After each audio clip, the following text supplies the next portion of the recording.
안녕하세요. 사연에 빠지다의 DJ 민영입니다. 오늘 사연은요, 시댁과 친정을 대놓고 차별하는 남편과 막말을 일삼는 시아버지에게 통쾌한 일격을 날린 30대 여성분의 사연입니다. 오늘 사연도 끝까지 함께 해주시고요. 그럼 오늘의 사연 함께 시작해 볼게요.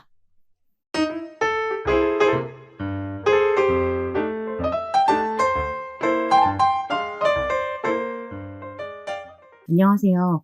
저는 30대 중반에 두 돌이 안 된 아기를 둔 엄마입니다. 얼마 전 제가 남편과 이혼을 했는데요.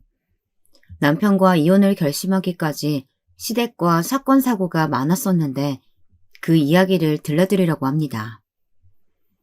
저와 남편은 궁합도 안 보는 4살 차이였어요. 저는 대학 졸업 후 바로 회사에 취업을 했고 그때 입사 동기로 남편을 처음 만났습니다. 저와 남편은 입사 동기이기도 했지만 같은 부서로 발령이 나는 바람에 사이가 더욱 가까워졌어요. 그리고 남편과 직장 동료에서 연인으로 발전하게 된 계기가 있었는데요. 우리는 집안 환경이 굉장히 비슷했습니다. 저희 집은 제가 4살, 친오빠가 8살 되던 해에 어머니께서 교통사고로 갑작스럽게 돌아가셨어요. 가족 누구도 예상치 못했던 불의의 사고였고 저희 아버지께서는 홀로 저와 오빠를 키우시느라 고생을 많이 하셨습니다. 당시 아버지께서는 대기업을 다니셨는데 회사 일로 굉장히 바쁘셨기 때문에 저와 오빠가 중학생이 될 때까지 친할머니께서 돌봐주셨습니다. 일찍이 어머니께서 돌아가시는 바람에 저희 남매는 또래보다 빨리 철이 들었고 뭐든지 저희 스스로 해낸 것 같습니다. 친오빠는 늘 바쁜 아버지를 대신해 저에게 관심을 가져주며 때로는 엄마, 때로는 아빠가 되어주었습니다.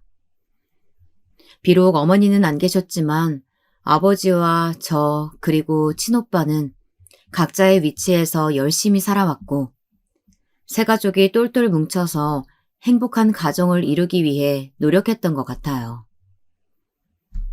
반면 남편의 가족 이야기를 잠시 해보자면요. 남편이 초등학생 때 아버지와 어머니께서 이혼을 하셨다고 해요. 남편 어렸을 적 기억에는 아버지와 어머니께서 많이 싸우셨는데요. 그런 아버지와 더 이상 함께 살기 어려웠던 어머니께서 어린 남편을 홀로 집에 남겨두고 도망 나왔다고 하네요. 어린 남편 입장에서는 본인 혼자 집에 덩그러니 남겨두고 아버지로부터 도망친 어머니가 굉장히 원망스러웠다고 합니다. 성인이 돼서도 여전히 어머니에 대한 원망이 남아있다고 하더라고요. 그래서 그런지 남편은 아버지에 대한 사랑이 애틋했어요. 보통의 아들 같으면 성인이 되고 나서 아버지와 사이가 서먹서먹하기 마련인데요. 남편은 평상시에 아버지께 자주 연락드리고 낚시, 등산 등 취미생활을 함께할 정도로 친하게 지냈습니다. 그러다 보니 저와 남편 모두 홀아버지 밑에서 엄마 없이 자랐기 때문에 공감대가 많이 형성되더라고요. 저는 결혼하기 전까지 아버지와 친구처럼 잘 지내는 남편의 모습이 참 좋았는데요. 지금 생각해보면 그런 모습이 저에게 화가 되어서 돌아올지는 꿈에도 상상하지 못했던 것 같아요. 그렇게 저와 남편은 공감대를 형성하며 3년 정도 연애를 한 끝에 결혼식을 올렸습니다. 그런데 남편과 결혼식을 준비하는 과정이 순탄치만은 않았어요. 처음 시아버님께 정식으로 인사를 드리러 집에 갔을 때였습니다. 잔뜩 긴장하여 시아버님께 고개를 숙여 인사를 드리려는데 처음 어른을 만나는 자리인데 절을 올려야 하지 않겠느냐고 하시는 거예요. 남편에게 시아버님이 예의를 중시하시는 분이라는 걸 미리 들었기 때문에 남편과 함께 바로 절을 올렸습니다. 그리고 나서 시아버님이 먼저 운을 떼시더라고요. 그래, 어차피 우리 집 며느리로 들어올 사람이니 말은 편하게 할게. 괜찮지? 이름이 지선이라고 했나? 홀아버지 밑에서 자랐다고 하던데 아버지께서 고생이 많았겠구나. 사돈 뗄 분이 나랑 동갑이라고 들었는데 지금 하고 계신 일은 있고? 저희 아버지께서는 얼마 전 대기업 임원으로 명예퇴직을 하셨어요. 20년 넘게 회사 생활을 하시고 퇴직을 하신 거라서 지금은 따로 경제활동은 하지 않으시고요. 봉사활동하며 지내고 계십니다. 제 이야기를 듣자 시아버님께서는 인상을 찌푸리더라고요. 봉사활동? 봉사활동하면 뭐 떨어지는 게 있다고. 쓸데없이 봉사활동하느니 경제활동하는 편이 훨씬 낫지. 나는 칠순이 가까워진 나이에도 아직까지 경비일 하고 있는데 말이야. 100세 시대에 아버님께서 아무 일도 안 하고 계신다니.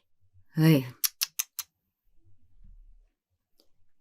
저는 사실 아버지께서 회사에서 퇴직하신 지 얼마 안 되셨고 젊은 시절 일만 하시느라 고생하셨기 때문에 이제는 편안하게 노후 생활을 보내시길 바랬는데요.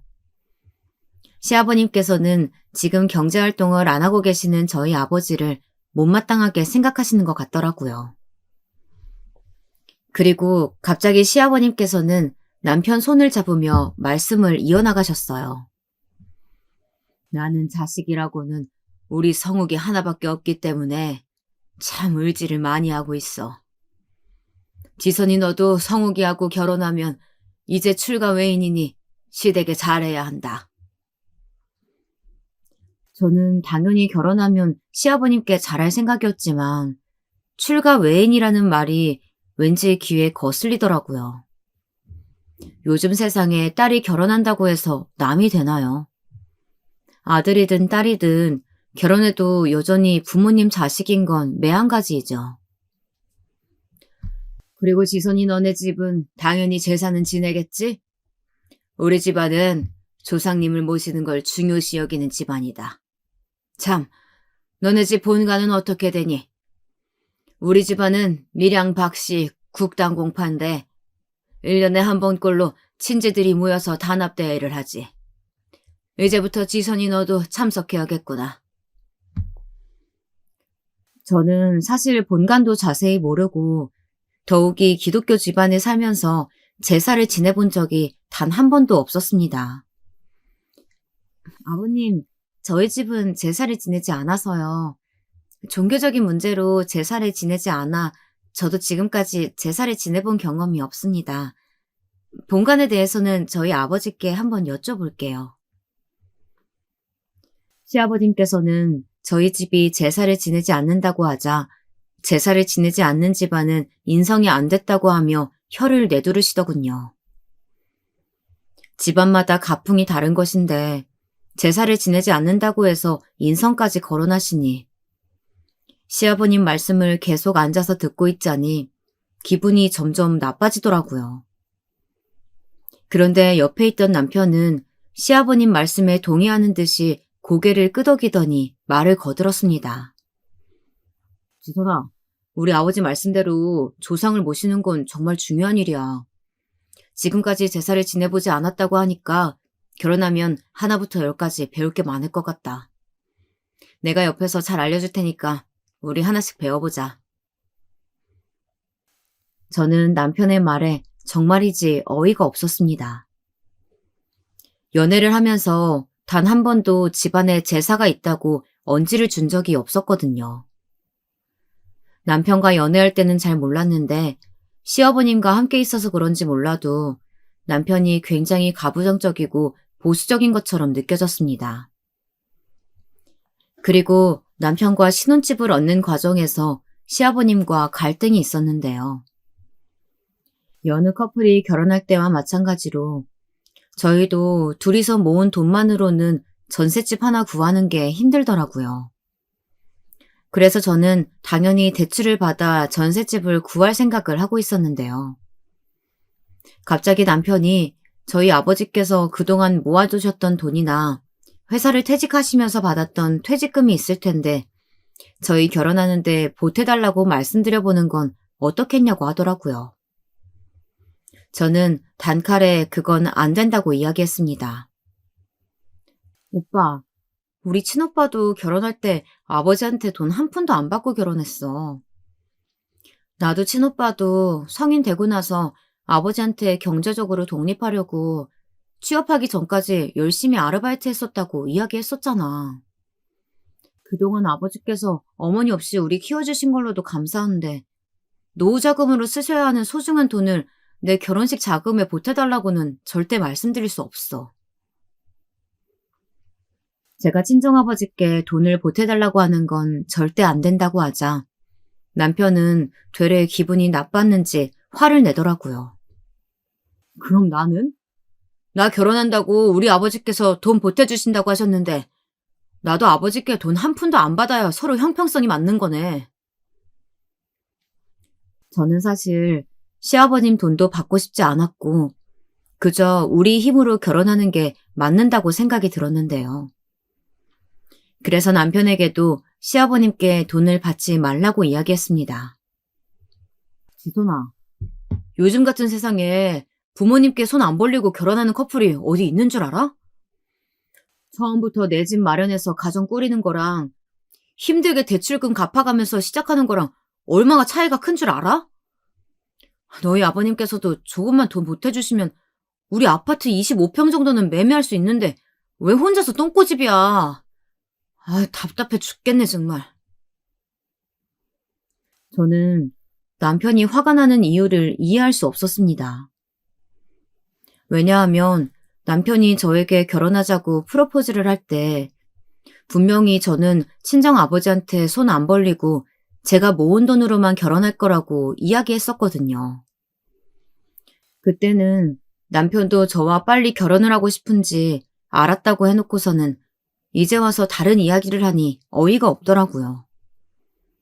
그렇게 남편과 신혼집 장만 때문에 말다툼을 벌이고 나서 헤어졌는데요. 그날 당일 늦은 저녁 시간에 시아버님께서 전화 한 통이 왔습니다. 지선이니?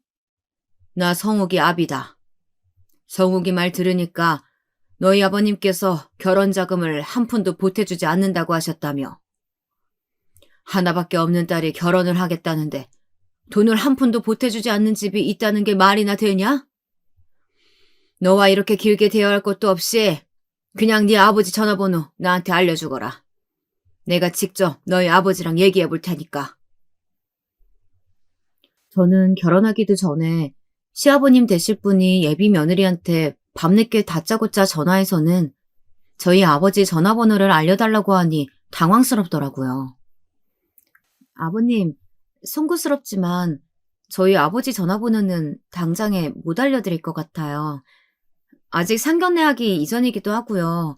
두 분이서 한 번도 얼굴 뵙지도 못했는데 저희 아버지께 다짜고짜 전화를 거시면 예의가 아닌 것 같아요. 그리고 결혼 자금만큼은 제가 스스로 모은 돈으로 해결하고 싶습니다. 저 그동안 돈 열심히 모아놨어요. 성욱 오빠한테 들으셨는지 모르겠지만 오빠가 모은 돈보다 3천만 원 정도 더 많이 모은 것 같습니다. 그 돈을 저희 아버지께서 보태주신 거라고 대신 생각해 주시면 안 될까요? 제가 강경하게 이야기하자 전화 너머로 화가 난 시아버님의 씩씩대는 목소리가 들려왔습니다. 지선이 너 정말 말이 안 통하는구나. 이런 애를 며느리로 들여야 한다니. 에이, 성욱이한테 들었는데 너네 아버님께서 지금 사시던 아파트에서 빌라로 이사 간다고 하시던데 맞니?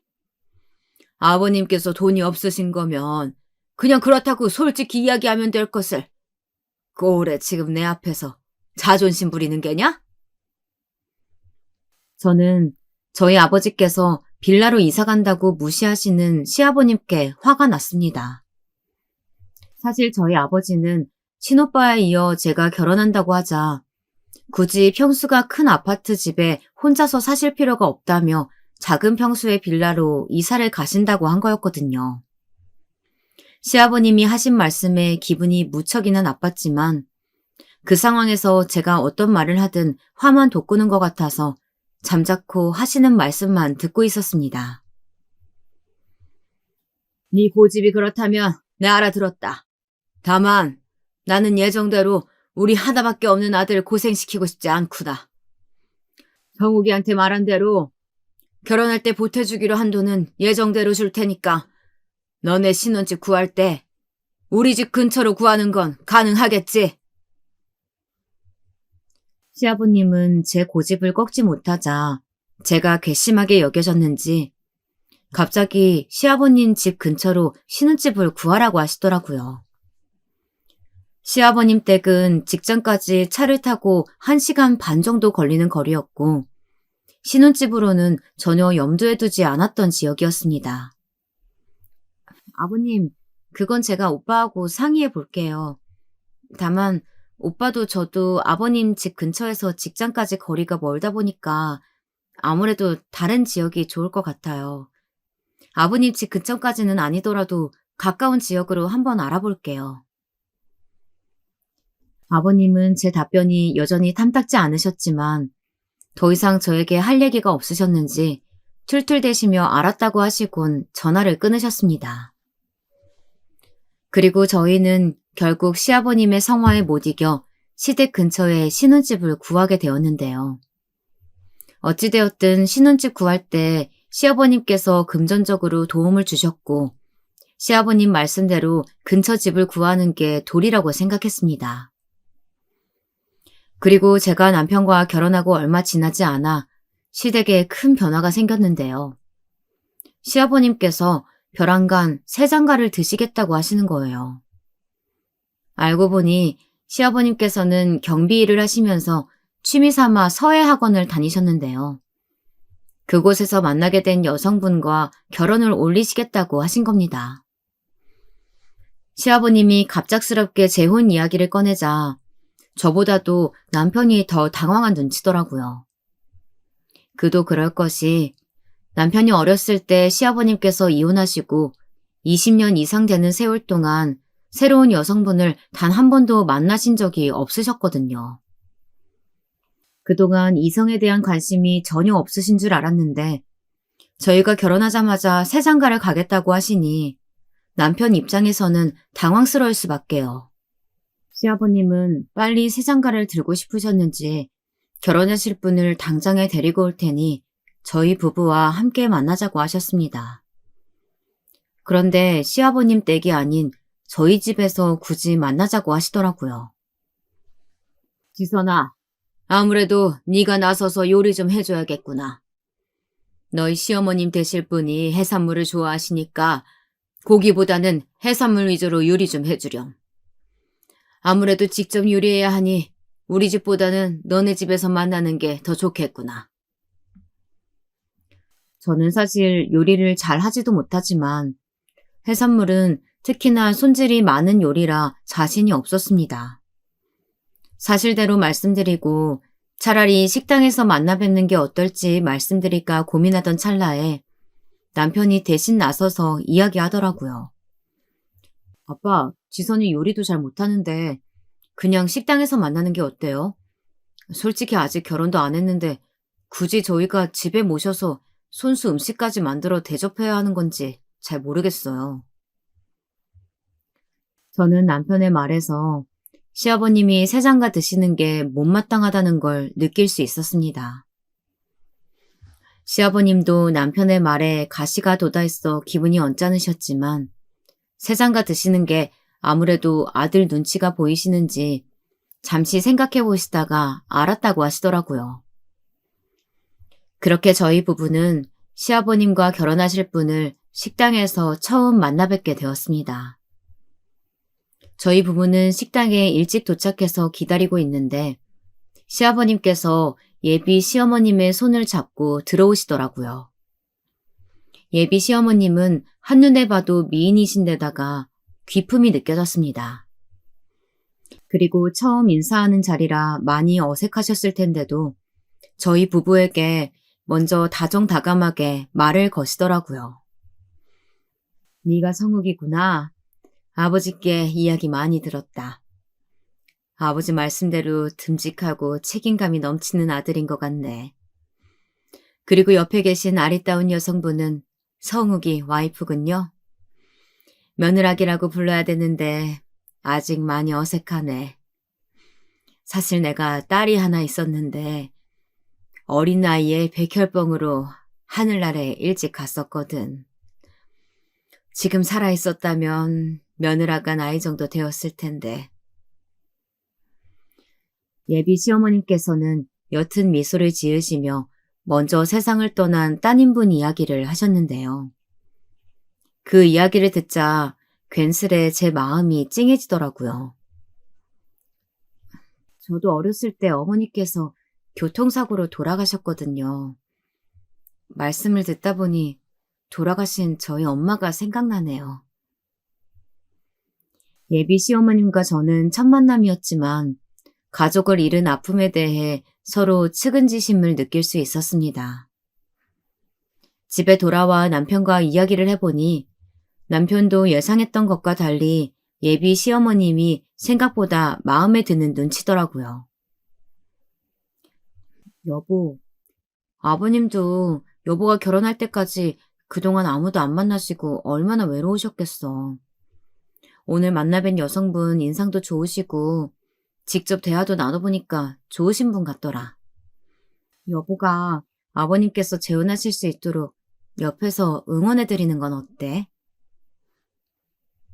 저는 갑자기 없던 시어머님이 덜컥 생기게 되어 새로운 시집살이가 시작될까봐 걱정되는 마음보다는 정말 예비 시어머님이 괜찮은 분처럼 느껴져서 시아버님의 새 장가를 응원하고 싶었습니다. 제가 이렇게까지 이야기하자 남편도 몇 날 며칠을 곰곰이 생각해 보더니 시아버님의 재혼을 함께 응원하는 것으로 결심을 하더라고요. 그리고 얼마 지나지 않아 시아버님은 새 장가를 드셨습니다. 그렇게 저는 시아버님과 더불어 시어머님을 새롭게 모시게 되었죠. 시아버님은 결혼 후에도 여전히 저의 모든 행동을 달가워하시진 않으셨지만 시어머님은 시아버님과 다르게 저를 정말 딸처럼 대해주셨어요. 그리고 시아버님이 저에게 잔소리하실 때면 시어머님께서 늘 등장하셔서 제 편을 들어주셨답니다. 시댁에서 다 함께 추석 명절을 처음으로 보내게 될 때였는데요. 저는 차례상을 한 번도 차려본 적이 없으니 그저 시어머님의 지시대로 움직였습니다. 사실 시어머님도 재혼하신 지 얼마 되지 않아 시아버님 댁에서 명절을 보내게 되었는데 살림살이가 익숙하지 않으셨는지 음식을 만드시면서 힘들어 하시더군요. 그런데 그 당시 제가 임신한 지 8주 차였고 시어머님께서는 임신 초기에 조심해야 한다며 제가 중간중간 쉴 수 있도록 배려해 주셨습니다. 저는 할 수 있는 대로 최대한 시어머님 옆에서 요리를 도와드렸는데 아무래도 임신한 몸이라 그런지 입덧도 있고 힘에 부치더라고요. 그래서 잠시 소파에 앉아서 쉬고 있었는데요. 시아버님이 그 모습을 보시고는 못마땅해 하시면서 한 소리 하셨습니다. 지손이 너는 젊은 애가 시어머니가 부엌에서 왔다 갔다 움직이고 있는데 그렇게 편하게 소파에 앉아있으면 마음이 편하니? 옛날 같았으면 여자들이 임신한 몸으로 밭도 메고 집안일도 모조리 맡아서 다 했건만 우리 며느리는 눈치 없이 명절에 태평하게 앉아나 있고. 저는 시어머님과 계속 부엌에서 일하다가 입덧 때문에 잠시 쉬고 있는데 그런 식으로 시아버님께서 말씀을 하시니 기분이 언짢더라고요. 그래도 속이 너무 울렁거려 어쩔 수 없이 계속 소파에 앉아 있었는데요. 제가 아무런 움직임이 없자 시아버님은 한 말씀 더 하셨습니다. 우리 아들이랑 며느리는 하룻밤만 묵는 게 아니고 이틀은 더 지내다 갈 거지? 너희 시어머님까지 이렇게 내 식구가 함께 있는 것도 처음인데 차례 지내고 하루만 더 있다 가거라. 저는 당연히 차례가 끝나면 친정집으로 바로 갈 생각이었는데 시아버님께서 그렇게 말씀하시자 당황스럽더라고요. 아버님, 명절이니 저도 저희 친정집에 인사드리러 가야 해서요. 친정아버지가 기다리실 텐데 아무래도 내일 차례 지내고 바로 가봐야 할 것 같습니다. 제가 그렇게 이야기하자 시아버님은 혀를 끌끌 차며 화를 내셨습니다. 너는 어쩜 애가 예전부터 어른이 얘기하면 네 알겠습니다라고 했던 적이 한 번도 없는 것 같구나. 시아버지가 이틀 묵고 가라고 하면 거두절미하고 알겠다고 해야지. 옛날 같았으면 겸상도 어려울 판에 어른 말씀에 말됐구나 하고 집안 교육을 어떻게 받은 건지 원. 으이. 그때 남편은 옆에서 가만히라도 있지 시아버님 말씀에 말을 덧붙여서 제 화를 더 돋구더라고요. 여보, 형님네가 아버님 댁에서 이틀 묵고 가시라고 하면 안 돼? 그리고 그러면 아버님 혼자 안 계셔도 되잖아. 결혼하고 첫 추석 명절인데 아버지 말씀대로 하는 게 어때? 아무리 팔은 안으로 굽는다고 하지만 어쩌면 남편이 임신한 아내 편을 들어주지는 못할 망정 뚫린 입이라고 그렇게 이야기하는지 어이가 없었습니다. 시아버님과 남편이 합세하여 저를 곤란하게 만들자 시어머님이 나서시더라고요. 여보, 지선이도 귀한 집 딸이에요. 사돈어른께서 평상시에 딸도 자주 못 보는데 명절이라고 사위하고 딸이 오는 걸 얼마나 오매불만 기다리시겠어요. 우리는 집도 가까워서 자주 볼 수 있잖아요. 내일 차례 끝내고 바로 보내줍시다. 시어머님이 직접 나서서 그렇게까지 이야기하자 시아버님은 툴툴대시더니 알았다고 하셨습니다. 남편도 제 편을 들어주지 않는데 시어머님이 저를 감싸주시니 감사하더라고요. 그리고 그 다음 날 시어머님께서는 사돈께 가지고 가라며 추석 음식을 한 보따리 싸서 주셨습니다. 만약 시어머님이 안 계셨더라면 시아버님과 남편이 한편이 되어 얼마나 저를 난처하게 만들었을지 생각만 해도 머리가 아프네요. 그리고 8개월 뒤 저는 떡두꺼비 같은 아들을 낳았습니다. 시아버님은 제가 임신했을 때는 관심도 없으시더니 막상 아들을 낳자 저희 남편을 이어 집안의 대를 이을 장손이라며 무척이나 좋아하셨어요. 그런데 손주에 대한 시아버님의 관심과 사랑은 점차 과해져 저에게 스트레스로 다가왔습니다. 걸핏하면 시아버님께서는 손주가 보고 싶으시다면서 저한테 영상통화를 거시거나 미리 말씀도 하시지도 않고 저희 집에 불쑥 찾아오시더라고요. 어쩔 때는 제가 아이에게 모유 수유하고 있는데 집 앞이라며 당장 문을 열라고 하실 때면 당황스럽기도 했습니다. 그러던 중 하루는 제가 아이를 데리고 친정집에 간 적이 있었는데요. 친정아버지께서도 손주가 많이 보고 싶으셨을 텐데 거리가 멀다 보니 거의 보시지 못했거든요. 사실 저도 아기를 낳고 매일같이 찾아오시는 시아버님 때문에 스트레스를 받다 보니 그날따라 친정집에 가서 편하게 쉬고 싶더라고요.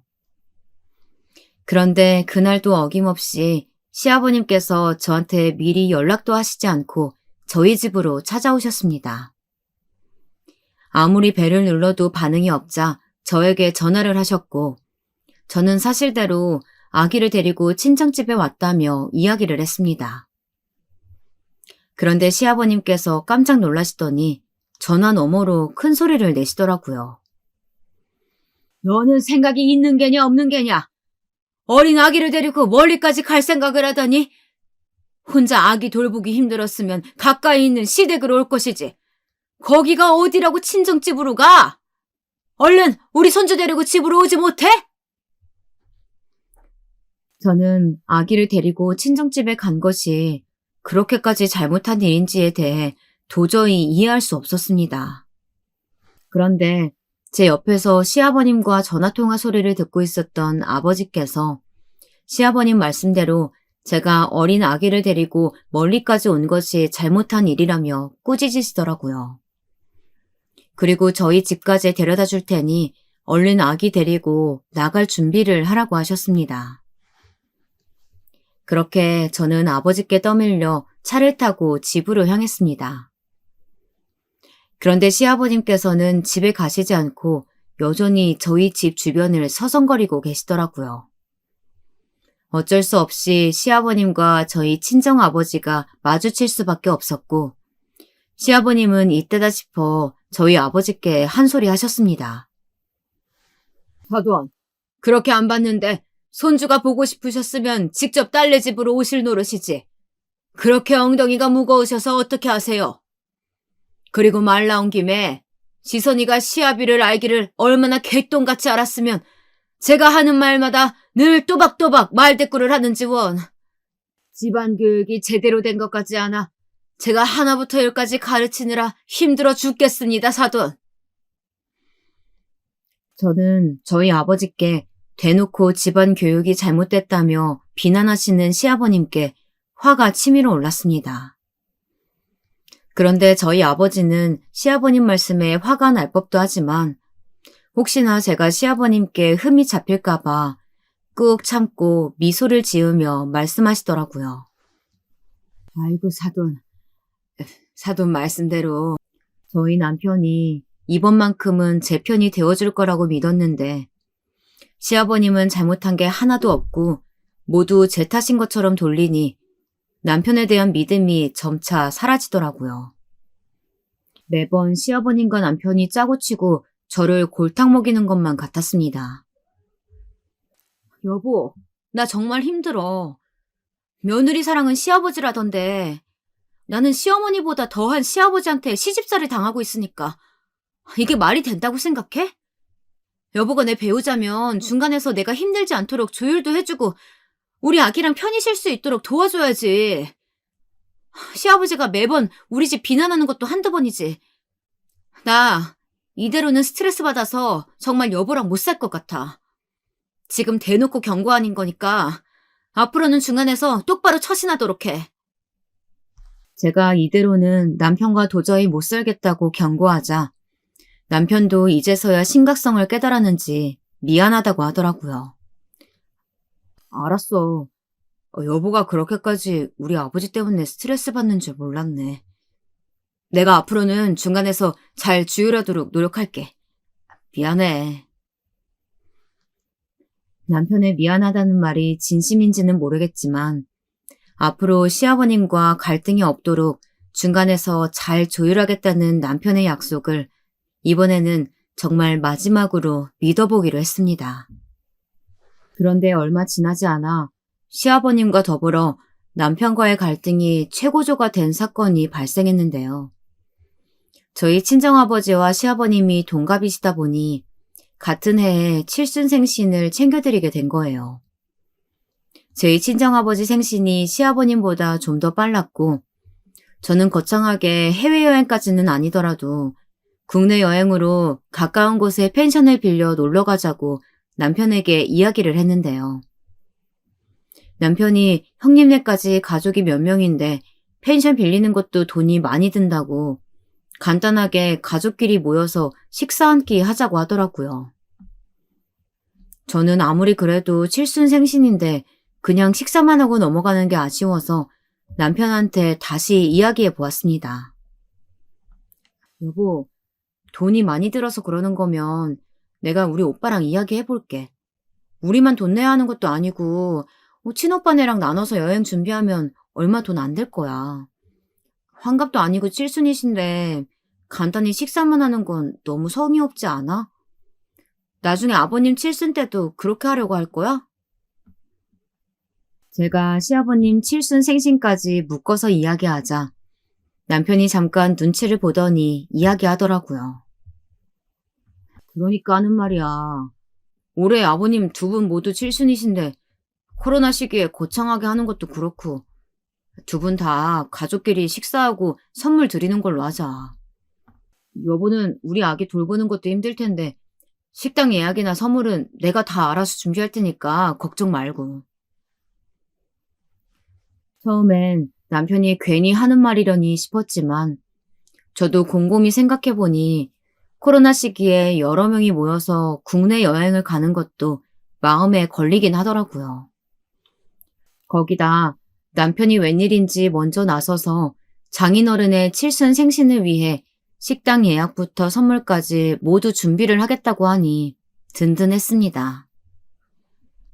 안 그래도 친오빠랑 아버지 칠순생신 때문에 잠깐 통화했는데 오빠도 사업 실패하고 다시 재개하느라 정신없는 것 같더라고. 그래서 이번에는 내가 나서서 준비하려고 했는데 여보가 이렇게까지 우리 아버지 생신 신경 써주니까 너무 고맙다. 남편은 멋쩍은 듯 웃으며 머리를 긁었습니다. 그나저나 형님은 장인어른께서 전 재산 투자해서 도와준 사업을 그렇게 말아먹고도 그 사업을 재개하려고 하신다는 거야? 나 같으면 진작에 사업 때려치우고 다른 먹고 살 꿈이 했을 텐데. 장인어른까지 거지로 만들어 놓고 그 사업을 다시 하신다니 이해가 안 가네. 이제 형님도 가짱게 사업하신다고 설칠 때가 아니라 정신 차려야지. 저는 남편의 말을 듣다 보니 저희 친정아버지와 오빠를 싸잡아 비하하는 것 같아 기분이 나빴습니다. 물론 친오빠가 벼랑간 사업을 해보겠다고 해서 아버지께서 큰 돈을 투자하셨다가 모두 잃긴 했지만요. 남편이 속내막도 자세히 알지도 못하면서 그런 식으로 이야기하니까 언짢더라고요. 여보, 내가 친정집 이야기를 이모저모 자세히 하지는 않았지만 친오빠 잘못으로 사업을 실패한 것도 아니고 같이 동업하던 친구가 모든 투자금 가지고 잠적하는 바람에 그렇게 된 거라고 얘기했었잖아. 우리 오빠에 대해서 그렇게 얘기하는 것도 기분 나쁜데 우리 아버지한테 고지라니. 제가 기분이 나빠서 뭐라고 하자 남편은 그저 그 상황을 빨리 벗어나고 싶었는지 진심 없이 미안하다고 하더라고요. 아이, 뭐 그런 거 가지고 화를 내. 나는 형님이 또 사업 말아먹을까봐 걱정돼서 그러지. 여보가 기분 나빴다면 미안해. 그런 남편이 너무 얄미워서 한 대 쥐어받고 싶었지만 더 이상 말싸움하는 것도 지쳐서 그만두었습니다. 여기서 잠깐 저희 친정아버지와 오빠 이야기를 하자면요. 아버지께서는 회사를 다니실 때부터 꾸준히 장애인 복지관에서 봉사활동을 하셨는데요. 그래서 친오빠와 저도 어렸을 때부터 아버지를 따라 종종 봉사활동을 나가곤 했습니다. 지금도 친정아버지는 회사를 퇴직하신 이후에도 꾸준히 장애인 복지관에서 봉사활동을 하고 계세요. 그런 아버지의 영향을 받아 친오빠가 어느 날 장애인분들을 위한 의족이나 의수를 개발하는 사업을 해보고 싶다고 하더라고요. 친오빠도 평범한 회사원이었는데 갑작스럽게 사업을 해보겠다고 해서 저희 아버지도 저도 놀라긴 했습니다. 그런데 친오빠가 장애인 복지를 위한 좋은 취지로 사업을 시작하는 것 같아서 저희 남편을 제외한 모든 가족들이 우려 섞인 말보다는 응원을 했던 것 같습니다. 저는 잘 모르지만 아무래도 제품 개발이라는 게 돈이 많이 들다 보니 시작부터 쉽지가 않더라고요. 오빠는 원래 공대 출신의 엔지니어였고 직접 의족과 의수를 설계해서 개발하려고 했는데요. 대학교 친구 중 본인과 뜻이 맞는 친구가 있어 동업을 한다고 하더라고요. 오빠 친구는 제가 알 정도로 오빠와 매우 가깝게 지내는 사이였고 그 누구도 그 사람이 배신할 거라는 생각은 단 한 번도 못했던 것 같습니다. 친오빠는 어떻게든 사업 투자금을 유치해보려고 노력했지만 투자가 쉽게 들어오지 않더라고요. 그러던 중 아버지께서 퇴직을 하셨고 퇴직금이 생겼으니 그동안 모아두셨던 돈과 퇴직금을 합해 오빠에게 투자를 했습니다. 친오빠와 저는 결혼할 때도 저희가 모은 돈으로 할 정도로 아버지께는 손을 안 벌리려고 노력했었는데요. 친오빠는 회사까지 그만두면서 어렵게 시작한 사업이라 어쩔 수 없이 아버지 도움을 받기로 한 것 같더라고요. 아버지께서도 다른 일이 아니고 장애인을 위한 사업이니 흔쾌히 투자금을 건네주셨습니다. 그런데 세상에 믿을 사람 없다고 오빠와 동업하던 친구가 모든 투자금을 들고 잠적해버린 겁니다. 친오빠는 망연자실해서 한동안 그 친구를 찾기 위해 노력했지만 작정하고 돈 들고 튄 사람을 찾는 게 쉽지 않더라고요. 결국 그 친구 덕에 아버지께서 거금을 투자한 모든 돈을 날렸고 오빠는 첫 사업을 실패하고 말았습니다. 그래도 지금은 친오빠가 어렵게 정부 지원금을 받아 사업을 다시 재개하려는 것 같더라고요. 이런 상황에서 남편이 저희 친정 오빠가 마치 무능해서 아버지 전 재산을 날려먹은 것처럼 비아냥거리는 투로 이야기하니 화가 났던 것 같아요. 그렇게 남편에게 기분이 상한 채 친정 아버지의 칠순잔치를 맞이하게 되었는데요. 남편은 아버지가 평상시 좋아하는 음식이 짜장면이니 중국집을 예약했다고 하더라고요. 그래서 친정 식구들 모두 남편이 예약한 중국집에 다 같이 모였습니다. 그런데 제가 봤을 때는 식당 입구부터 굉장히 허름하고 오래된 중국집인 것 같더라고요. 아무리 그래도 장인어른 칠순 생신인데 연식이 오래된 평범한 동네 중국집을 예약한 것 같아서 친정 식구들 보기에 제가 다 민망했습니다. 그 와중에 남편은 식당에 들어와서 큰 소리를 떵떵 치더라고요. 장인어른, 여기 겉은 오래된 식당 같아 보여도 이 동네 맛집이래요. 제가 신경 써서 예약했으니까 드시고 싶은 거 마음껏 드세요. 저는 남편이 맛집이라고 하길래 외관은 낡아 보여도 정말 맛집인가 싶었습니다. 그런데 식구가 많아서 이것저것 요리를 시켜서 먹어보니 그냥 평범한 중국집 음식이더라고요. 심지어 튀김 요리들은 너무 바짝 튀겨서 그런지 탄맛이 강하게 났습니다. 저는 속으로 남편이 예약을 해도 어쩜 이렇게 허접한 식당을 예약했는지 이해가 안 가더라고요. 한참 친정 식구들과 맛없는 식사를 하고 있는데 친오빠네 조카 중 한 명이 짜장면을 먹다가 뱉어내더라고요. 갑자기 왜 그런가 해서 봤더니 조카가 먹던 짜장면 안에는 알 수 없는 큰 벌레가 들어가 있었고 짜장면을 먹던 와중에 발견한 겁니다. 그 모습을 본 새언니는 특히 아들 녀석이 먹던 짜장면에 벌레가 나왔으니 기겁을 했고 직원을 바로 불러냈습니다. 여기 보세요. 지금 짜장면에 뭐가 들어갔는지 보세요. 주방 위생관리를 어떻게 했길래 이렇게 큰 벌레가 음식에 들어갔는데도 모르고 손님한테 내보낸 겁니까?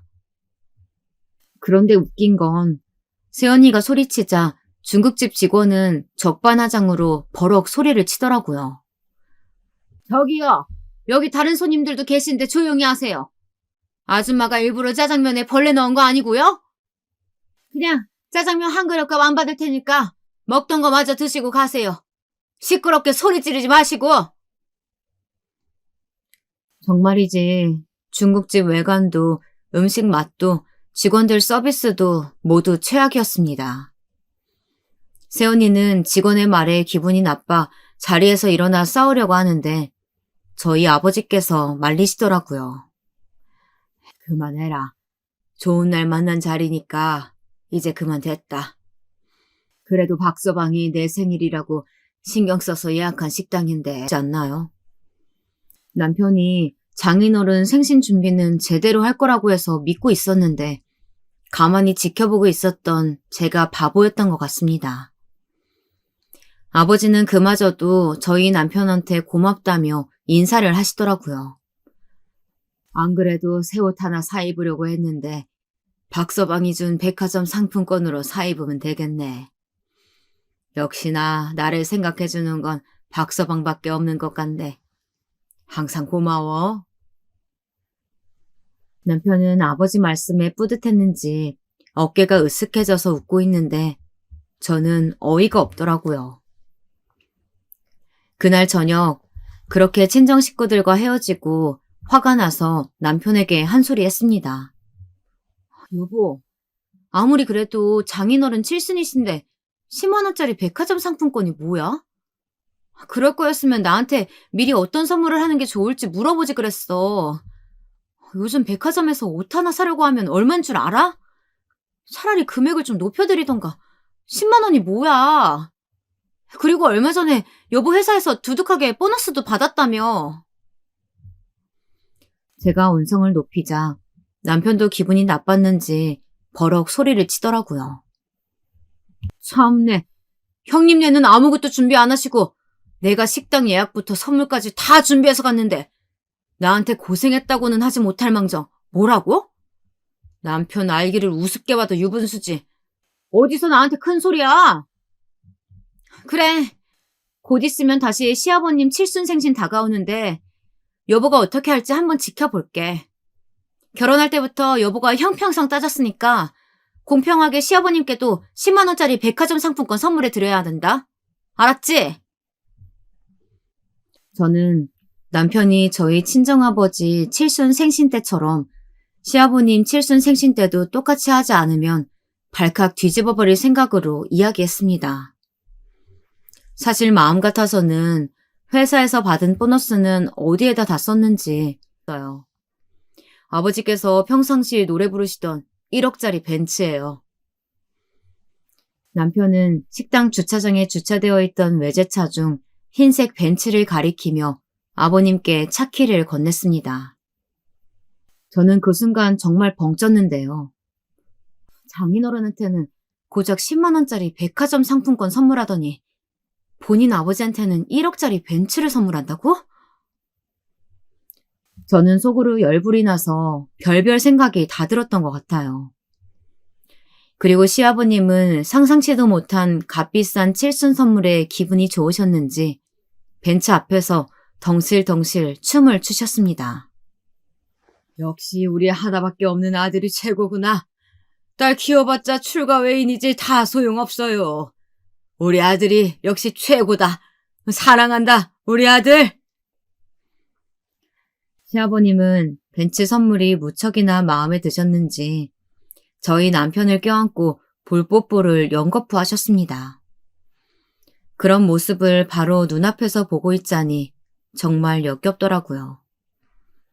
저는 남편이 저희 친정아버지와 비교도 안 될 만큼 호화한 선물을 시아버님께 전달하여 화가 잔뜩 나 있었고 당장이라도 따지고 싶었습니다. 제가 화가 나서 얼굴이 빨개지자 시아버님이 저한테 한 소리 하시더라고요. 지선이 너는 왜 아까부터 계속 벌레 씹은 표정하고 있는 게냐? 우리 성욱이가 나한테 차 한 대 뽑아준 게 그렇게 못마땅한 게냐? 저는 그 자리에서 더 이상은 참을 수가 없어 울분을 터뜨렸습니다. 네, 아버님. 아버님이 귀하게 여기시는 하나밖에 없는 아들이 장인어른 칠순 선물로는 뭘 해드렸는지 아세요? 10만 원짜리 백화점 상품권이 다예요. 1억짜리 고급 벤츠하고 비교가 된다고 생각하세요? 얼마나 저희 아버지를 우습게 봤으면 장인어른한테는 고작 10만 원밖에 안 썼겠어요? 제가 화가 솟구쳐 대들자 시아버님은 당황하셨는지 잠시 주춤하시더라고요. 아버님께서 저한테 어른 공경할 줄 알아야 한다고 하셨죠? 아드님께서 어른 공경하는 걸 집안에서 개똥으로 배워서 그런지 장인어른 칠순생신 때는 음식에 벌레 나오는 중국집을 예약해서는 친정 식구들 앞에서 당당하게 맛집이라고 소개하고요. 달랑 10만 원짜리 백화점 상품권 선물 준비했다고 그렇게 생색을 내더라고요. 아버님, 아드님께서 오늘 돈 쓴 걸 생각하면 제 입장에서는 벌레를 10,000개쯤 씹은 듯한 기분이네요. 아주. 저는 그동안 쌓였던 울분을 모두 토했습니다. 제가 이렇게까지 이야기했는데도 시아버님은 아랑곳하지 않으시더라고요. 네가 배운 집 자식의 딸은 아니라고 생각했는데 어디서 감히 시부모님 앞에서 버럭버럭 대드는 게냐? 우리 아들이 사돈한테 그렇게까지라도 해준 게 다행이라고 생각해야지. 사람이 분수에 맞게 행동하고 바랄 걸 바라야지. 무슨 본관도 없는 거지 같은 집안에서 10만 원짜리 백화점 상품권도 감지덕지해야지. 저는 시아버님께서 저희 집안을 또다시 비하하시는데 이런 집안에서 제가 계속 이런 취급을 받으며 남편과 계속 살아야 하나 싶었습니다. 그런데 그 순간마저도 남편은 제 편을 들기보다는 시아버님 편이 되어 저를 비난하더라고요. 여보, 내가 옆에서 듣다 보니까 말이 좀 심하네. 내가 어른 공경을 안 했으면 장인어른께 그렇게까지 안 해드렸을 거야. 그리고 걔 종자 집안하고 우리 집하고 같냐? 사람이 격에 맞게 행동해야지.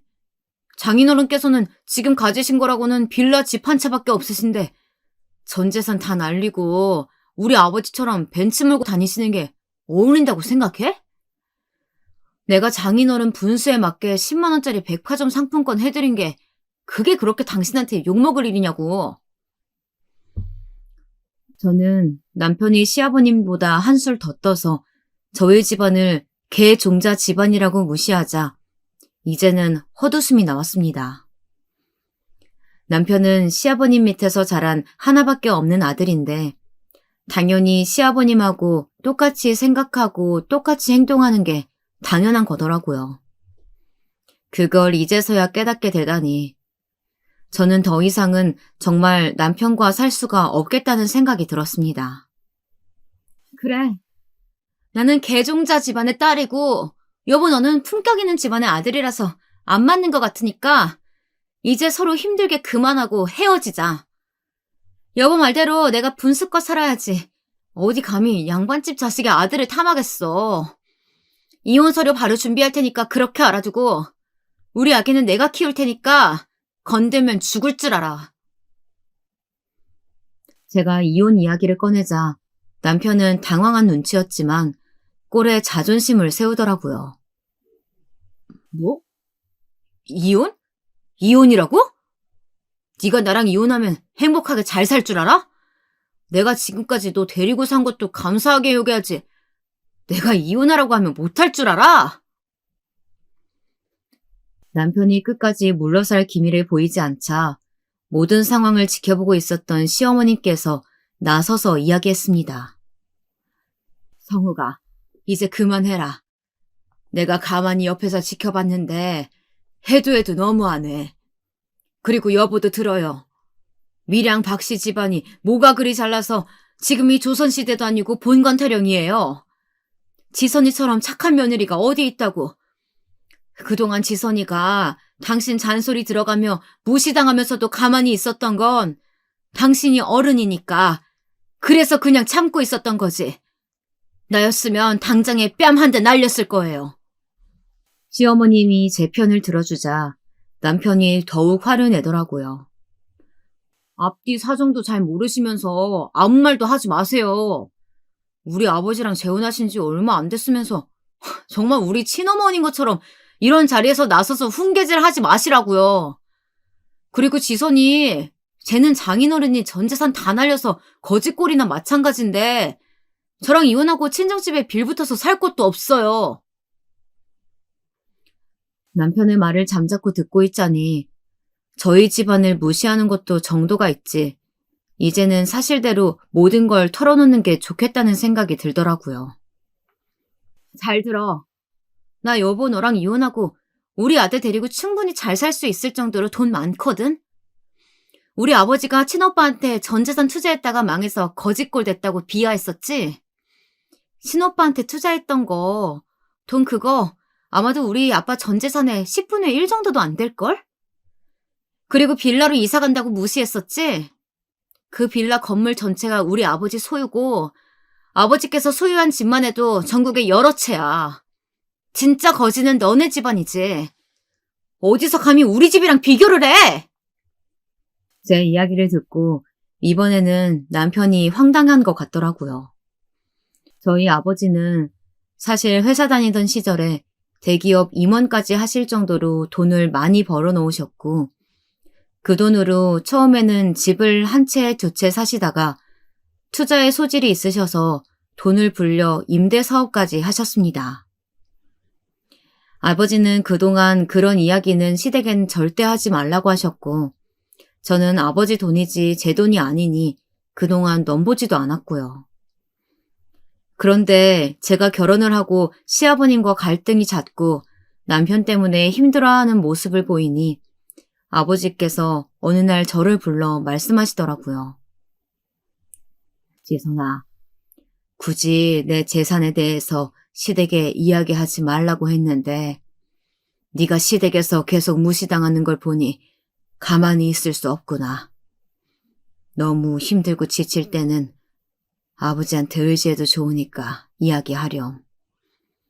그런 일이 있어서는 절대 안 되겠지만 네가 박서방과 헤어지고 싶을 정도로 그렇게 너무 힘들면 아버지는 항상 네 편이니까 언제든 이야기해.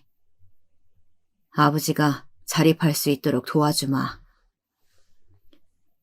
제가 이혼을 선언하고 아버지의 진짜 정체를 밝혔더니 남편은 그제야 저에게 잘못했다며 싹싹 빌더라고요. 제발 다시 받아달라며 앞으로는 잘하겠다고 무릎까지 꿇었는데 남편에 대한 믿음이 사라지다 보니 모든 말들이 거짓처럼 느껴지더라고요. 이제는 정이 떨어지다 못해 남편 얼굴조차도 쳐다보기가 싫었습니다. 시아버님도 제가 부잣집 딸내미인 걸 뒤늦게 아셔서는 왜 진작에 말하지 않았냐며 제 두 손을 잡으시는데 정말 가증스러웠습니다. 저희 집안에 돈이 없고 있고에 따라서 행동이 달라지는 시아버님과 남편의 태도를 보고 있자니 이런 사람들을 가족이라고 믿고 함께 살 수가 없겠더라고요. 아무리 세상에 돈이 최고라고 하지만 돈이 없다고 무시하는 집안과는 더 이상 상종할 수 없었습니다. 저는 그렇게 남편과 이혼을 했고 지금은 아버지와 함께 같은 빌라에서 아들을 키우며 행복하게 살고 있습니다. 지금까지 제 긴 사연 들어주셔서 감사합니다.